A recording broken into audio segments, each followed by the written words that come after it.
Hi hello ನಮಸ್ಕಾರ ಸ್ನೇಹಿತರೆ, ನನ್ನ ಅದರ್ ಬ್ಲಾಗ್ಸಿಂಗ್ ಕನ್ನಡ ಚಾನಲ್ಗೆ ನಿಮ್ಮೆಲ್ಲರಿಗೂ ಸುಸ್ವಾಗತ. ಇಂಡಿಯಾದಲ್ಲಿ ಆಲ್ಟ್ರೋಸ್ ರೇಸರ್ ಎಡಿಷನು ಲಾಂಚ್ ಆಗಿದೆ. ಅದ್ರ ಬಗ್ಗೆ ಒಂದು ಶಾರ್ಟ್ ವಿಡಿಯೋ ಮಾಡೋಣ ಅಂತ ಅಂದ್ಕೊಂಡೆ, ಬಟ್ ಯೂಸ್ ಇಲ್ಲ. ಬಿಕಾಸ್ ಅದರದ್ದು ರಿವ್ಯೂನೇ ಬರ್ತಿರುವಾಗ ಶಾರ್ಟ್ ವಿಡಿಯೋ ಮಾಡಿ ಏನು ಯೂಸ್ ಹೇಳಿ. ಇನ್ಸ್ಟೆಡ್ ಆಲ್ಟ್ರೋಸ್ ರೇಸರ್ ಎಡಿಷನಲ್ಲಿ ಏನೆಲ್ಲ ವೇರಿಯಂಟ್ಸ್ಗಳು ಬರುತ್ತೆ ಮತ್ತು ಯಾವ್ಯಾವ ವೇರಿಯಂಟ್ಸಲ್ಲಿ ಏನೇನೆಲ್ಲ ಫೀಚರ್ಸ್ ಇದೆ, ಪ್ರೈಸು ಮತ್ತು ಪ್ರೈಸ್ ಡಿಫ್ರೆನ್ಸು ಮತ್ತು ಯಾವ ವೇರಿಯಂಟ್ ವ್ಯಾಲ್ಯೂ ಫಾರ್ ಮನಿ ಮತ್ತು ಯಾವ ವೇರಿಯಂಟ್ ಬೆಸ್ಟ್ ಬೈ ಅನ್ನೋದ್ರ ಬಗ್ಗೆ ವಿಡಿಯೋ ಮಾಡೋಣ ಅಂತ ಈ ವಿಡಿಯೋ ಮಾಡ್ತಾಯಿದ್ದೀನಿ. ಸೊ ಯಾರೆಲ್ಲ ರೇಸರ್ ಎಡಿಷನ್ ತೊಗೋಬೇಕು ಅನ್ನೋ ಪ್ಲ್ಯಾನ್ಸಲ್ಲಿ ಇದ್ದಾರೋ ಅವ್ರಿಗೆಲ್ಲ ಈ ವಿಡಿಯೋನ ಶೇರ್ ಮಾಡಿ, ಪಕ್ಕ ಯೂಸ್ ಆಗೇ ಆಗುತ್ತೆ. So without wasting time let's start this vlog ಸ್ನೇಹಿತರೆ. ಅದಕ್ಕಿಂತ ಮುಂಚೆ ಯಾರೆಲ್ಲ ನನ್ನ ಚಾನಲ್ಗೆ ಹೊಸಬ್ರಾಗಿದ್ದೀರಾ ಅಥವಾ ಸಬ್ಸ್ಕ್ರೈಬ್ ಮಾಡಿದ್ರೆ ನೋಡ್ತಾ ಇದ್ದೀರೋ ಸಬ್ಸ್ಕ್ರೈಬ್ ಮಾಡ್ಕೊಳ್ಳಿ ಮತ್ತು ಪಕ್ಕದಲ್ಲಿ ಬರೋ ಬೆಲ್ಲೈಕನ್ ಕ್ಲಿಕ್ ಮಾಡಿ, ಅಲ್ಲಿ ಆಲ್ ಅನ್ನೋದನ್ನ ಮಾತ್ರ ಸೆಲೆಕ್ಟ್ ಮಾಡೋದು ಮರಿಬೇಡಿ. ಬಿಕಾಸ್ ನಾನು ಯಾವುದೇ ವೀಡಿಯೋ ಅಪ್ಲೋಡ್ ಮಾಡಿದ್ರು ಇನ್ಸ್ಟೆಂಟಾಗಿ ಗೊತ್ತಾಗುತ್ತೆ ನಿಮಗೆ. ಆ್ಯಂಡ್ ವಿಡಿಯೋ ಇಷ್ಟ ಆದರೆ ಲೈಕ್ ಮಾಡೋದು ಮರಿಬೇಡಿ. ರೆಗ್ಯುಲರ್ ಆಲ್ಟ್ರೋಸ್ಗೂ ಆಲ್ಟ್ರೋಸ್ ರೇಸರ್ ಎಡಿಷನ್ಗೂ ಲಿಂಕ್ ಇಲ್ಲ ಗೈಸ್. ಜಸ್ಟ್ ಲೈಕ್ ಹೇಗೆ i20ಲಿ ರೆಗ್ಯುಲರ್ i20 ಮತ್ತು i20 ಎನ್ಲೈನ್ ಇದೆ ಆ ಥರನೇ ಈ ರೇಸರ್ ಎಡಿಷನು ಡೈರೆಕ್ಟ್ ಕಾಂಪಿಟೇಷನ್ ಕೊಡ್ತಿರೋದು i20 ಎನ್ಲೈನ್ಗೆ. ಆ್ಯಂಡ್ ಪ್ರೈಸಿಂಗ್ ವೈಸ್ ಕೂಡ ಟಾಟಾನವರು ದೇ ಹ್ಯಾವ್ ನೈಲ್ಡ್ ಇಟ್ ಅನ್ಬೋದು. ಅಷ್ಟು ಅಟ್ರಾಕ್ಟಿವ್ ಆಗಿದೆ ಪ್ರೈಸಿಂಗು. ಸ್ಟಾರ್ಟಿಂಗ್ ಪ್ರೈಸ್ ಬಂದು 9.49 lakhs ಸ್ಟಾರ್ಟ್ ಆಗುತ್ತೆ. ಫಸ್ಟು ವೇರಿಯಂಟ್ಸ್ ವೈಸ್ ತಿಳ್ಕೊಂಬಿಡೋಣ. ಇದರಲ್ಲಿ 3 ವೇರಿಯಂಟ್ ಬರುತ್ತೆ, R1, R2, R3 ಅಂತ. ಪ್ರೈಸಿಂಗ್ ವೈಸು R1 9.49 lakhs ಆಗುತ್ತೆ. R2 1 ಲಕ್ಷ ಜಾಸ್ತಿ ಇದೆ R1ಗಿನ.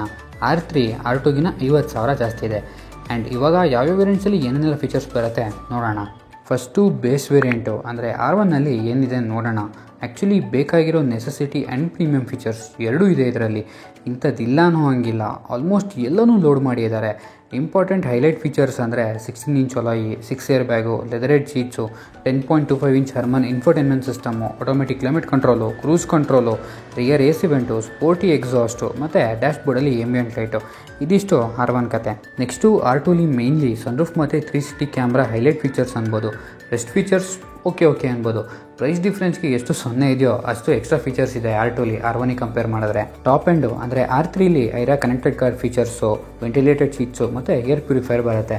ಇದೆಲ್ಲ ಆ್ಯಕ್ಚುಲಿ ಒಂದು ರೇಂಜಿಗೆ ಇಂಪಾರ್ಟೆಂಟ್ ಫೀಚರ್ಸ್ ಮತ್ತು ಯೂಸ್ಫುಲ್ ಫೀಚರ್ಸು. ಈ ಆಲ್ಟ್ರೋಸ್ ರೇಸರ್ ಎಡಿಷನ್ಲಿ ಮ್ಯಾನ್ಯುವಲ್ ಟ್ರಾನ್ಸ್ಮಿಷನ್ ಮಾತ್ರ ಇರೋದು, ಆಟೋಮೆಟಿಕ್ ಬರಲ್ಲ.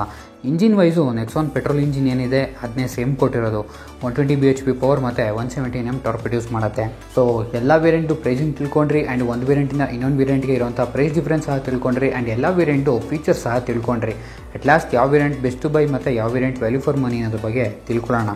ನನ್ನ ಕೇಳಿದ್ರೆ R1 variant is the value for money variant guys. Because ಬೇಕಾಗಿರೋ ನೆಸೆಸಿಟಿ ಫೀಚರ್ಸ್ ಎಲ್ಲ ಇದೆ ಆ್ಯಂಡ್ ಪ್ರೀಮಿಯಂ ಫೀಚರ್ಸ್ ಕೂಡ ಇದೆ ಇದರಲ್ಲಿ. ಸೊ ಅಷ್ಟು ಚೆನ್ನಾಗಿ ತುಂಬಿದ್ದಾರೆ ಇದರಲ್ಲಿ. Apart from sunroof, 360 camera, ventilated seats ಮತ್ತು air purifier, nothing is missing ಅನಿಸ್ತು. ಅಷ್ಟು ಲೋಡೆಡ್ ವೇರಿಯಂಟ್ ಇದು.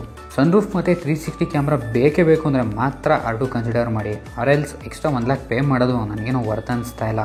ಬಟ್ ಬೆಸ್ಟ್ ವೇರಿಯಂಟು ಬೈ ಅಂದರೆ R3. ಬಟ್ R2 ತೊಗೊಳ್ಳಿ ಅಂತ ನಾನಂತೂ ಸಜೆಸ್ಟ್ ಮಾಡಲ್ಲ. ಬೇಕು ಅಂದರೆ R3ನೇ ತೊಗೊಂಬಿಡಿ. ಬಿಕಾಸ್ R2 ಮತ್ತು R3ಗೆ 50,000 ಅಷ್ಟೇ ಪ್ರೈಸ್ ಡಿಫ್ರೆನ್ಸ್ ಇರೋದು. ಮೇಯ್ನ್ಲಿ R3ಲಿರೋ 3 ಫೀಚರ್ಸ್ ಕೂಡ ಇಂಪಾರ್ಟೆಂಟ್ ಫೀಚರ್ಸೇ ನನಗೆ ಗೊತ್ತಿರೋ ಹಂಗೆ. ಬಜೆಟ್ ತುಂಬ ಟೈಟ್ ಇದೆ, ಸ್ಟ್ರೆಚ್ ಮಾಡೋಕ್ಕಾಗ್ತಿಲ್ಲ ಅಂದರೆ ಮಾತ್ರ R2 ಹೋಗಿ, ಇಲ್ಲಾಂದರೆ ಜಸ್ಟ್ ಗೆದ್ದ R3 ಗೈಸ್, R2 ಬದಲು. ಸೊ ನನ್ನ ಸಜೆಷನ್ನು R1 ಅಥವಾ R3 ತೊಗೊಳ್ಳಿ. I hope you guys enjoyed this vlog ಅನ್ಕೋತೀನಿ ಮತ್ತು ಯೂಸ್ಫುಲ್ ಸಹ ಆಗಿದೆ ಅಂದ್ಕೊಂಡಿದ್ದೀನಿ.